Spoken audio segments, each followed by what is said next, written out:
So I give people three diet tips in general, which gives them a lot of freedom. And this is just from an eating standpoint because diet will play a much bigger role, just for instance, in weight loss, right?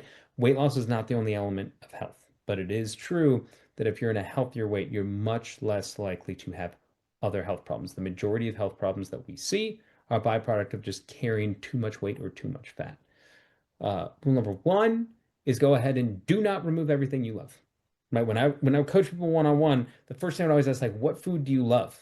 And they're always expecting me to go like, all right, we're gonna torch this university Right. again. That's out. Good, we're keeping this in, right? Because if there's one thing I know, psychological burnout happens before physiological burnout. You lose your mind before your body quits on you, right? So I don't want someone to lose their mind and say this stinks because right, because the whole idea if we have consistency, if you have something to look forward to, if you have things that create some of that comfort so that you can change others' behaviors, you're more likely to have success. So don't go cold turkey on all the stuff that you like. Two, fiber is your friend. If for no other reason that like there's just a mountain worth of evidence that fiber works, but here's what happens as you start to lose weight, as you start to change your diet, as you start to eat less, hunger increases, right? This is it kind of sucks, but it happens. It stops eventually as your body learns. But the way that you fight against this is that you want to feed your body in a way where you are less likely to feel hungry. Fiber is your ultimate friend with making yourself feel less hungry, even if you're eating less. So I don't care what your fiber source is. Just find a way to include more fiber. It's very easy to argue that fiber is the number one nutrition epidemic because the research shows that you need a good amount of it, anywhere between like 25 to 35 grams. And the research shows that 5% of people do that. Right. Well, I would say fiber can be tough. It can't be. The first time I read about fiber, I was like, oh my God, I'm nowhere near hitting my fiber goal.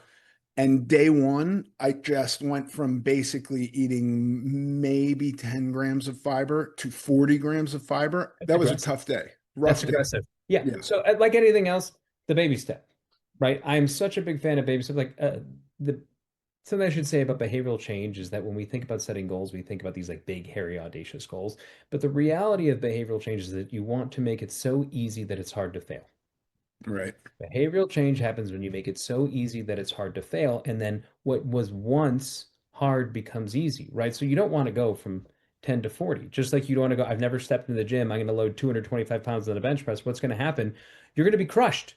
You're Yeah. you're going to die. And that's what it feels like if you probably ate 40 grams of fiber in that first It day. was a hard day. Go Yeah. from like 10 to 15, right? So it's like that's the difference of like adding an apple or Right. adding a cup of raspberries. And the idea again is like go in and look up high fiber foods, right? Google it, chat GPT it, do whatever you need to do to make it easy for yourself. And then identify one or two foods that you're like, oh, I can eat this. And it might even be eating like wheat bread. It might be eating oatmeal, right? It might be eating, I'll tell you, one of my favorite ways to get fiber in like my kids' diets is like the 365 like French fries from my are like legitimately have 6 or 7 grams of fiber. It's like 100 calories. You're eating French fries. There's like 3 grams of fat in it, and it's like 7 grams of fiber in a Right. handful of fries. And people are like, you're telling people to eat fries? No, not the deep fried ones that you can throw in your oven and eat them, and they cost $2 for like a huge package. You got 7 grams of fiber right there. You're gonna Yeah. feel full. Like potatoes are one of the greatest ways to feel full. No one like eats a whole potato and like I want to go eat more. No, man, that is very, very filling. Fries can be the same way if you prepare it. And then the last piece of nutrition, right, is protein. Just because protein in the same way is going to be satisfying, it's going to be satiating. There are so many different varieties. I don't care if you're eating a vegan source like lentils, which also has fiber and can be filling. I don't care if you're eating a steak, right? You can get into the whole nuance of how much fat can I have and all of that. But like, right, then we're going down to different layers.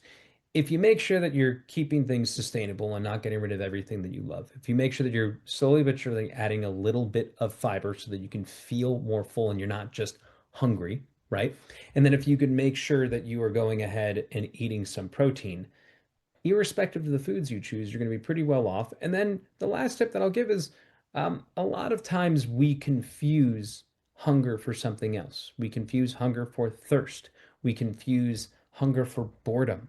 We confuse hunger for distraction, right? There's an amazing study that looks at what happens when we are a distracted eater. We're scrolling on a phone, we're watching TV, And people overeat. And part of the reason this happens is that you have to understand we are at some points very, very simple creatures where we take in the sensory information and help ourselves make sense of the world.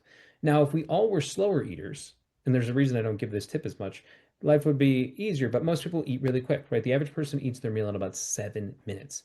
Here's where this is problematic. It takes about 20 minutes for your food to digest. You break down your food, and then it sends a signal from your stomach up to your brain saying, hey, I'm full. So if you eat within 7 minutes, and your brain doesn't have time to know that, hey, I'm full, Keep you eating. you end up eating, and then like an hour later or 40 minutes later, oh, I'm so stuffed, I don't get it, I didn't feel full. Well, you were eating too fast. But like again, that can be a difficult change for people. If your whole life or your whole adult life you've gone through eating really, really quickly, right? Eating a slow meal can it's a great thing, right? Interact with people, but like it can be a challenge. What doesn't have to be a challenge is being distracted because our eyes are helping our brain know how much we took in. And if you're scrolling or you're watching or you're not paying attention, you're not going to fill up as easily. Being more present in the meals that you are eating gives your brain the sensory information to say, hey, I'm more likely to be full. So if you end up slowing down in this process, if you take it in, that's another way to make sure that you don't overeat because you're just being more present with the food. And it's more likely also to make you enjoy it. Sometimes we're still hungry because we didn't actually sit and be with our meal. And you're like, what is it? Did I eat? Right? We scarf this stuff down. So I do think that can help a lot of people in terms of just like being present with the food that they have.